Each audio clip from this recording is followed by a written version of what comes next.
Oke, ini kita punya soal tentang cermin. Sebuah benda diletakkan di depan cermin cembung. Oke, cermin cembung. Cermin cembung ini cermin cembung. Nah, ini cermin negatif. Fokus negatif. Ini harus kalian ingat ya. Fokus cermin cembung itu selalu negatif. Kalau lensa dia kebalik, lensa cembung dia fokus positif. Dia mengumpulkan cahaya. Nah, gitu. Kalau negatif ini artinya menyebarkan cahaya. Ini cermin cembung ya. Sedemikian rupa sehingga besar bayangan 0,2 kali itu M. M nya ini saya ganti menjadi angka 0,4 kali. Nah, saya pakai angka 0,4 ya, kalau kalian pakai 0,2. Jika bayangan yang terbentuk terletak 10 cm. Oke, bayangan yang terbentuk terletak 10 cm saya ganti menjadi 20 cm. Berarti SI-nya 20 cm di belakang cermin. Di belakang cermin itu artinya negatif. SI-nya negatif 20 cm. Cuman sifat cermin cembung itu bayangan pasti belakang kok. Bayangan pasti belakang.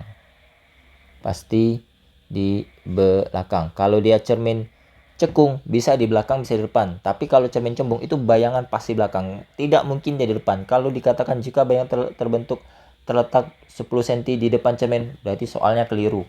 Berarti ada yang perlu diperbaiki di soalnya karena soalnya sudah salah konsep ya. Jadi ini pasti belakang. Kalau kalian sudah pelajari konsep cermin cembung itu bayangannya pasti belakang. Tidak dikasih tahu pun jika bayangan terbentuk terletak 10 cm ya udah itu pasti otomatis belakang ya karena cermin cembung ya. Nah, kalau cermin cekung dia bisa di depan bisa di belakang. Pertanyaannya, hitunglah jarak fokus cermin cembung. Fokusnya berapa? Nah, gini. Kita cari dari M dulu, rumus M. M itu sama dengan SI per SO. Tapi ini tanda mutlak. Jadi nanti M-nya 0,4, SI-nya ini 20. Tanda mutlaknya hilang jadi plus ya. 0,4. 0,4, sorry. SO-nya tidak tahu berapa. Nah, SO-nya kita cari dulu nih. Berarti kan nanti ini kali silang ya. SO sama dengan 20 dibagi 0,4.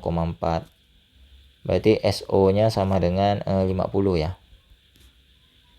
50 cm. Nah, nih. 20 dibagi 0,4. Kalau tidak salah sih 50 sih. 0,4. Nah, 50 cm. Nah, ini rumus M. Kemudian baru kalian cari fokus. Fokus itu rumusnya sama dengan 1 per F. 1 per SO ditambah 1 per SI. Nah, SI itu jarak bayangan ya. Nah, jarak bayangan, SO itu jarak objek. Jadi kalau jika benda diletakkan, nah, berarti itu SO. Ini kan jika bayangan itu SI, image. SO itu objek. Itu ya. Ini berarti 1 per F sama dengan 1 per SO-nya kan udah kita hitung nih, 50. Ditambah 1 per, ini dimasukkan tanda negatifnya, min 20. Berarti 1 per F sama dengan 1 per 50 dikurang 1 per 20. 1 per F sama dengan, sama kami menyebut di angka 100. Berarti ini kalikan 2, ini kalikan 2, ini kalikan 5, kalikan 5. Berarti kan ini nanti ini 2, ini 5 ya.